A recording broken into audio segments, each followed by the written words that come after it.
Oke, good morning ya. Sebelum libur Lebaran nih, tanggal 8 ya, hari ini kita mau mereview ya. Jika Anda suka, jika Anda mau beli dengan orderan ini, Anda bisa order di Bukalapak ya. Bukalapak dengan username Juragan Lampu ya.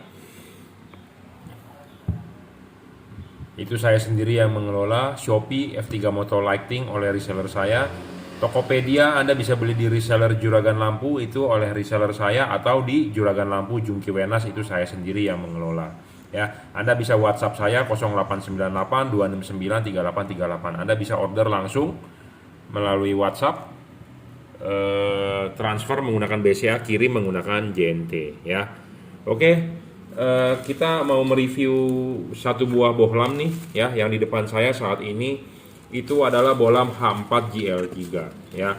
Bohlam H4 GL3 apa sih itu ya? Ini reviewnya untuk Avanza Xenia ya. Avanza Xenia kan satu basis ya, satu mobil lah intinya, cuma beda merek aja, cuma beda logo ya. Nah, ini H4 ya. 3 warna. Apa sih keuntungan bohlam 3 warna? Pak, saya mau beli yang 2 warna aja. Pak, saya mau beli yang 3 warna. Banyak orang yang bilang seperti itu. Jadi intinya begini, Anda bohlam ini 3 warna, maksudnya fungsinya maksimum bisa 3 warna, berubah menjadi 3 macam warna. Bisa putih, putih kuning, bisa kuning. Jadi kalau Anda mau nyalakan putihnya, bisa nyalakan putihnya saja. Anda mau nyalakan kuningnya saja, bisa nyalakan kuningnya saja. Anda mau nyalakan putih kuningnya aja juga bisa. Itu pada saat lampu dekat ya. Kalau lampu jauhnya tetap warna putih ya. Jadi bohlam ini keuntungannya adalah bisa berubah warna ya. Walaupun bisa berubah warna, Anda mau pakai putihnya saja bisa, mau pakai kuningnya saja bisa, mau pakai nyala putih kuningnya saja bisa gitu ya. Jadi jangan sampai disalah artikan ya. Bisa berubah warna jadi dia berubah warna terus, tidak. Jadi Anda mau pakai di putih ya dia bisa, Anda mau pakai di kuning dia bisa. Putihnya itu adalah 6000 Kelvin, kuningnya itu adalah 3000 Kelvin, putih kuningnya adalah 4300 Kelvin ya, seperti itu. Jadi bisa putih, putih kuning, kuning. Lampu jauhnya tetap warna putih ya. Kita akan demokan ya apa sih, karena banyak orang juga yang belum paham ya, malas nonton YouTube saya atau ya nanya-nanya nggak punya kuota atau segala macem. Nah, kita ulang-ulang terus ya. Jadi pertama kali Anda nyalakan bisa warna putih ya. Kedua kali Anda nyalakan bisa warna putih kuning. Ya, Anda matikan nyalakan lagi bisa berubah warna kuning. Jadi lampu dekatnya bisa berubah warna ya. Bohlam ini bohlam yang paling bagus ya menurut saya, karena nanti kita akan jabarkan apa sih bagusnya memenuhi 7 syarat bohlam bagus ya. Bohlam bagus itu watt dan luxnya harus gede ya, level wattnya dia di 30 watt. Bohlam yang paling terang saat ini untuk kelas 3 warna. Saya ngomong apa adanya, to the point. Saya belum menemukan yang lebih terang daripada ini ya. 30 watt real. Saya tidak bilang ini 60 watt, saya tidak bilang ini 120 watt, karena banyak pedagang yang gimmick. Gimmick itu istilahnya bermain kata-kata ya. Bohlam ini dibilang 60 watt, 30 watt. Iya Pak, karena low beamnya misalnya 20 watt, high beamnya 20 watt, jadi bohlam ini totalnya 40 watt. Tidak begitu. Bohlam ini real 30 watt berdasarkan wattmeter ya. Kita ukur menggunakan wattmeter ya. Kenapa kita standby di sini, power supply saya terkonek ke wattmeter, karena kita selalu mengukur bohlamnya. Banyak bohlam ya yang quality controlnya payah. Artinya walaupun bohlam ini 30 watt, waktu dinyalakan tidak sampai 30 watt, kita tidak kirimkan ya. Kita kembalikan ke distributor, kita tidak kirimkan, karena kita mau menjual yang jujur, yang real. 30 watt ya saya ngomong 30 watt gitu ya. 30 watt itu adalah daya inputnya, daya outputnya berupa cahaya dia maksimum 3500 lux. Mestinya ini udah lebih terang 3 kali dari halogen standar ya. Halogen standar itu 55 watt sekitar 1000. Ini 3500, berarti 3 kalinya lebih terang daripada halogen standar ya. Wattnya cuma 30, yang pasti hemat listrik jauh. Anda mau pakai bohlam 100 watt di halogen, monggo silakan, tidak ada yang melarang.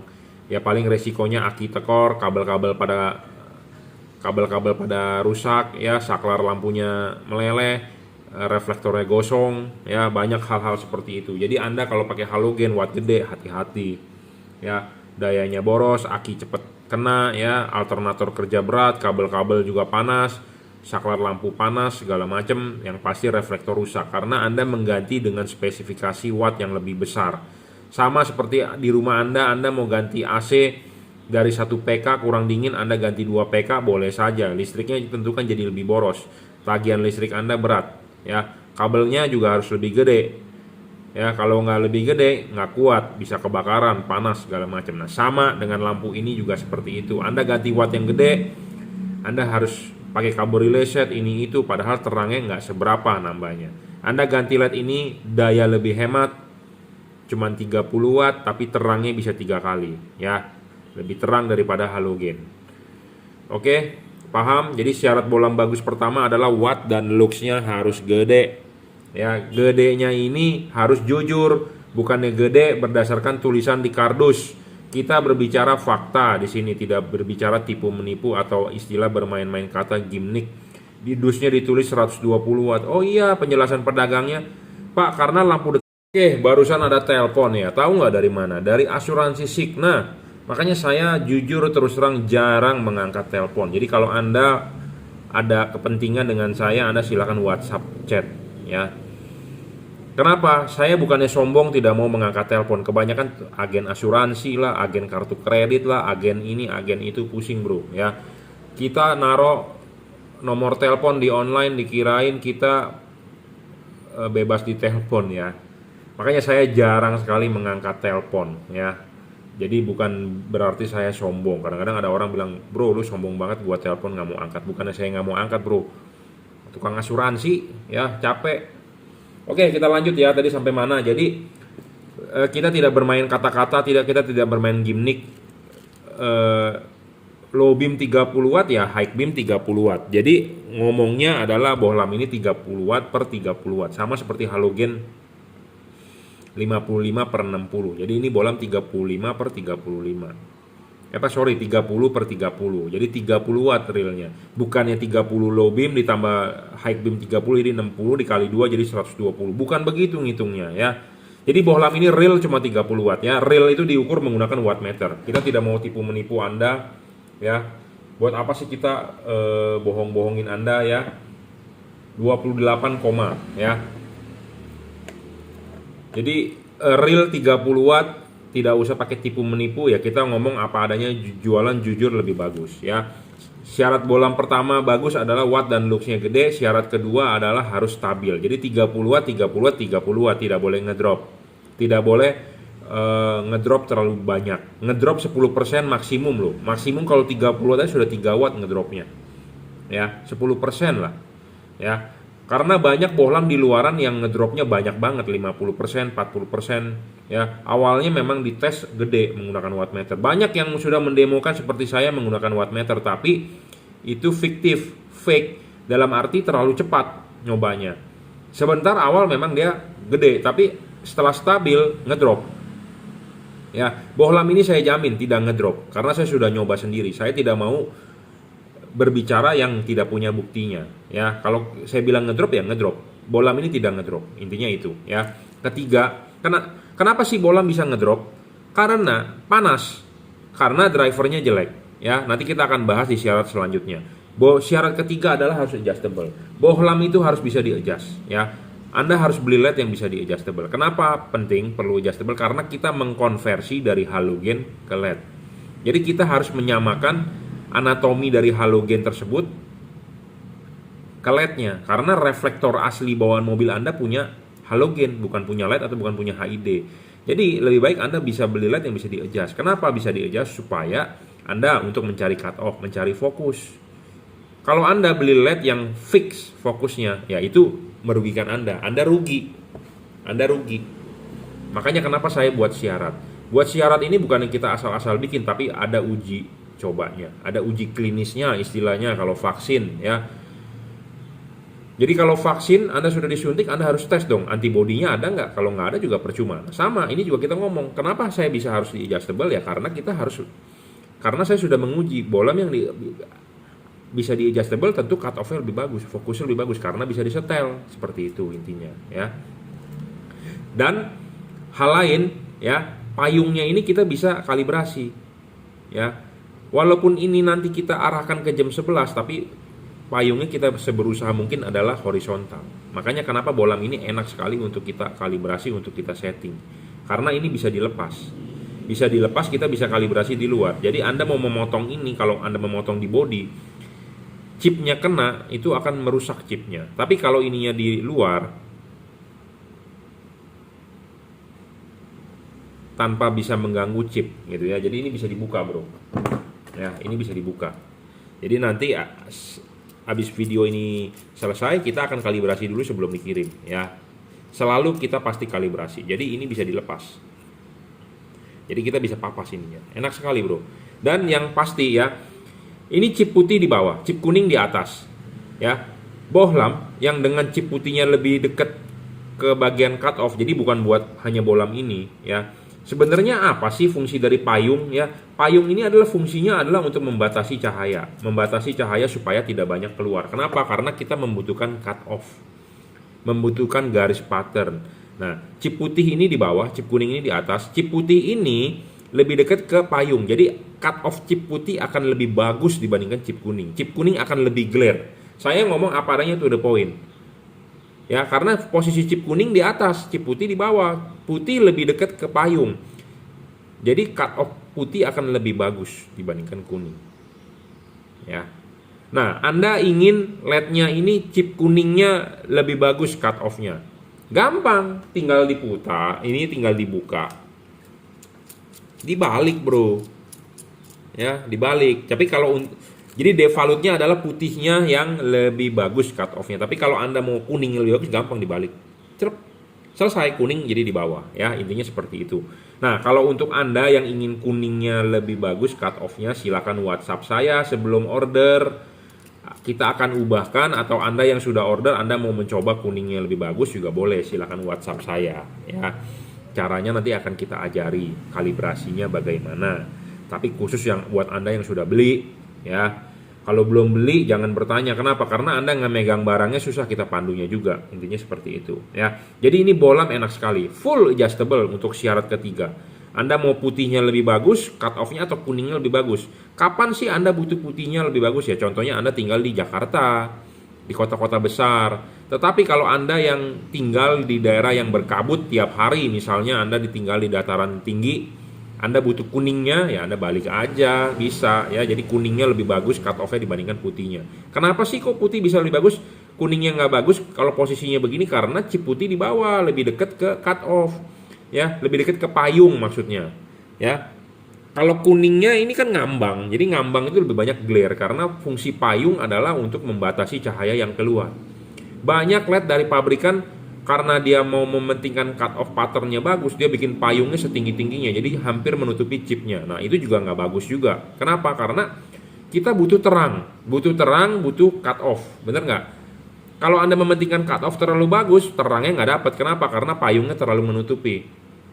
Jadi kita harus mencari yang balance, makanya bohlam itu harus disetting atau dikalibrasi. Nah, disitulah fungsi saya, disitulah si Jungki ini kerjanya begitu. Jadi Anda beli bukan cuma beli barang, tapi beli jasa saya untuk mengkalibrasi. Intinya seperti itu. Ya. Syarat keempat adalah serviceable. Bohlam ini nggak bisa diservis to the point, ngomong apa adanya, rusak, buang. Anda kalau mau bisa diservis adalah Anda beli kri. Ya. Syarat kelima soal bayangan gelap. Bayangan gelap bohlam ini besar, memang terus terang saya akui, karena chipnya mendem, chipnya chip pipi, ya. Tapi nggak masalah soal bayangan gelapnya besar, karena dia bisa di adjustable, kita bisa menggeser bayangan gelapnya, ya. Jadi bayangan gelapnya tidak jatuh di fog, tidak jatuh di pusat tengah reflektor, tapi kita geser, ya, karena syarat ketiga terpenuhi. Syarat keenam adalah tidak storing. Bohlam ini tidak storing. Saya jamin tidak storing terhadap radio mobil Anda, jadi Anda nggak perlu khawatir. Nah, tidak storing terhadap radio mobil Anda, komponen kerja elektronik mobil Anda tidak terganggu. Anda membeli LED, ada waktu lampu LED-nya nyala, mobil Anda getarannya gede. Itu banyak juga kasus seperti itu yang WA. Pak, pas saat lampu LED nyala, kenapa mobil saya getarannya gede? Ya, itu storing mungkin, mengganggu sensor-sensor karena filternya kotor. Ya, filternya kotor. Filter di sini maksudnya bukan filter udara, tapi filter dari rangkaian drivernya dia. Pasti ada induktor, ada kapasitor, ada komponen-komponen lain switching di dalamnya, pulse width modulation kotor ya. Jadi storing namanya. Ini saya jamin tidak mengganggu radio mobil Anda, yang pasti tidak mengganggu cara kerja elektronik mobil Anda ya. Kalau yang udah pasti ketahuan adalah kalau pas pada saat lampu itu nyala, misalnya Anda punya monitor TV, pada saat lampu nyala monitornya bergaris, ya itu storing namanya. Radio mobil Anda mengecil, radio mobil Anda kersek-kersek ya. Ini sudah ada uji cobanya. Kalau Anda rajin, Anda nonton deh YouTube saya belakang banyak ya. Memang video saya banyak, tiap hari saya upload. Ya, jadi kalau buat Anda yang malas nonton ya, saya juga nggak bisa ngomong apa-apa. Ya, kalau Anda ada waktu, Anda nonton ya. Karena di situ bukan hanya kita sharing seperti ini, tapi ada ilmunya. Jadi saya membuat Anda pintar ya.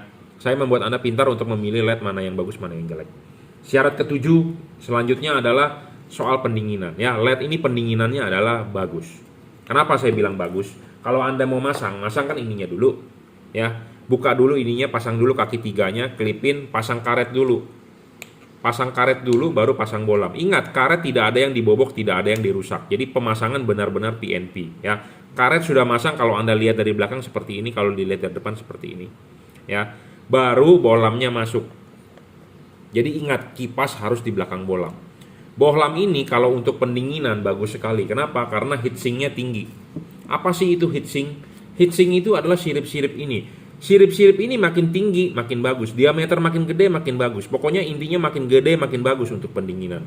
Karena kenapa? Musuhnya LED adalah panas. Dia panas, dia ngedrop. Dia panas, dia rusak. Dia panas, dia meredup.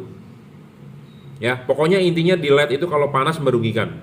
Indonesia ini negara tropis, jadi walaupun musim hujan, suhunya tetap panas 31 derajat. Ya, siang hari pasti 31 derajat. Ya.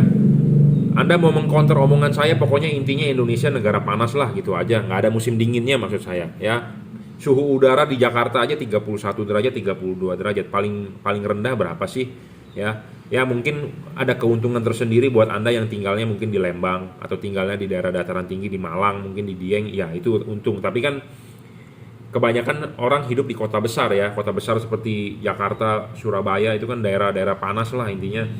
Jadi intinya panas itu musuhnya LED ya. Panas merusak LED. Panas itu bikin ngedrop ya. Macet, ditambah macet ya, di mana-mana macet. Macet itu merugikan. Kenapa? Suhu ruangan mesin panas, sedangkan LED ini butuh pendinginan.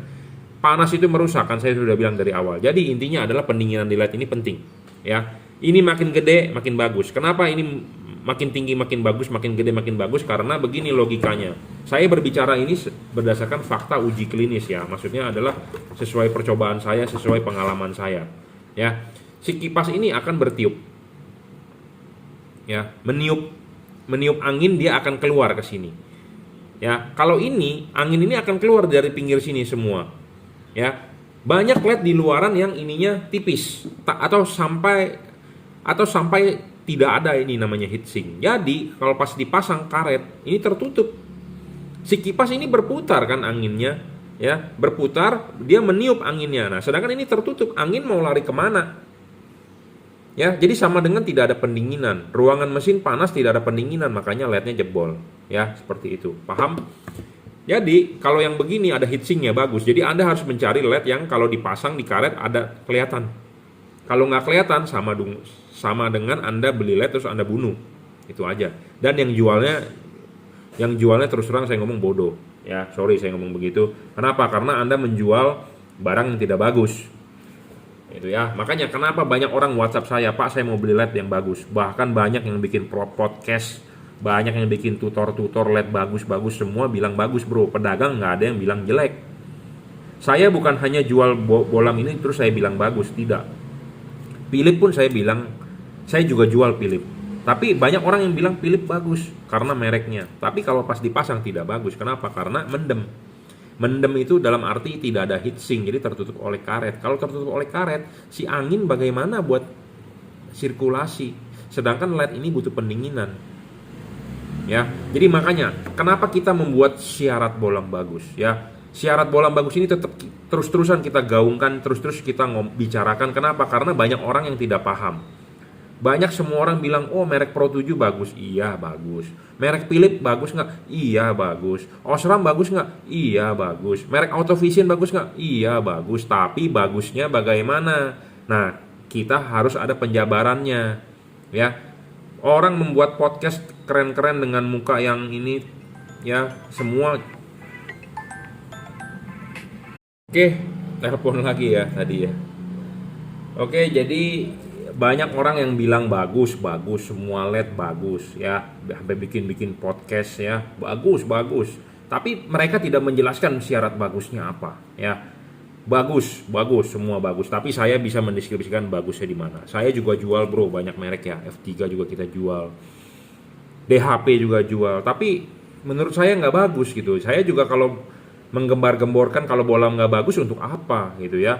Anda sebagai pembeli kecewa dong. Jangan sampai kita mengecewakan Anda lah ya. Intinya seperti itu. Karena saya selain berjualan saya juga hobi ya. Saya hobi bro di lampu ya. Saya sudah bermain lampu 15 tahun ya. Kalau saya merekomendasikan Anda bagus-bagus, tapi kalau nggak bagus kan kita malu ya. Intinya seperti itu. Jadi syarat bohlam bagus ini penting. Bagusnya itu harus ada ujinya. Bagusnya di mana ya? Bagusnya di mana? Nah, bohlam ini saya sudah bilang tadi bagusnya di mana ya. Watt dan luxnya 30 watt real 3500 lux. Kedua, stabil, bagusnya stabil. Ketiga, adjustable, iya adjustable bagusnya. 3 syarat terpenuhi. Keempat, serviceable, bohlam ini tidak bisa diservis, jadi syarat keempat tidak terpenuhi. Syarat kelima adalah bayangan gelapnya agak besar, sebenarnya dia tidak terpenuhi, tapi karena syarat ketiga bisa digeser, jadi bayangan gelapnya bisa digeser. Syarat keenam tidak storing terpenuhi. Syarat ketujuh pendinginan terpenuhi ya. Jadi Anda harus mengkategorikan bohlam bagus itu ya menurut syarat itu kalau menurut saya. Kalau Anda setuju Anda boleh beli. Kalau Anda tidak setuju ya nggak usah beli. Simple, jelas, padat ya. Oke, jadi pendinginan ini penting ya, saya ulang sekali lagi, ini faktor paling penting sebenarnya. Kenapa sih banyak LED yang rusak tidak awet ya? Itu karena pendinginan kurang bagus. LED itu musuhnya kan karena satu, setrum nggak stabil, kedua panas. Tapi kalau di mobil kasusnya adalah untuk panas ya. Kalau nggak stabil juga dia bisa rusak. Intinya gitu, LED itu butuh stabil harusnya. Kalau nggak stabil rusak intinya. Tapi lebih penting lagi adalah panas. Panas benar-benar yang membuat umur LED pendek. Membuat LED itu menjadi tidak terang, ngedrop, ya, redup, ya. Makanya kipas berputar, angin harus lancar untuk bersirkulasi. Kalau ini nggak ada heatsink, mentok, jadi si kipas bekerja berat. Dia mau meniup angin ke situ kan jalannya buntu ini angin, ya, nggak bisa ke depan, bro. Ini nggak bisa mentok, buntu begini, jadi angin mau ke situ nggak bisa. Sedangkan si kipas muter terus, neken terus, jadi anginnya itu mau lari kemana, jadi si kipas tidak ada fungsi. Makanya sampai ada orang bilang begini, Pak, bukannya anginnya itu niup ke belakang, itu karena feedback sebenarnya ya, dipegang di begini feedback, kalau dia depan nggak bisa tembus ya mau nggak mau keluar. Nah, si kipas jadi cepat rusak. Satu, kenapa? Kerjanya berat.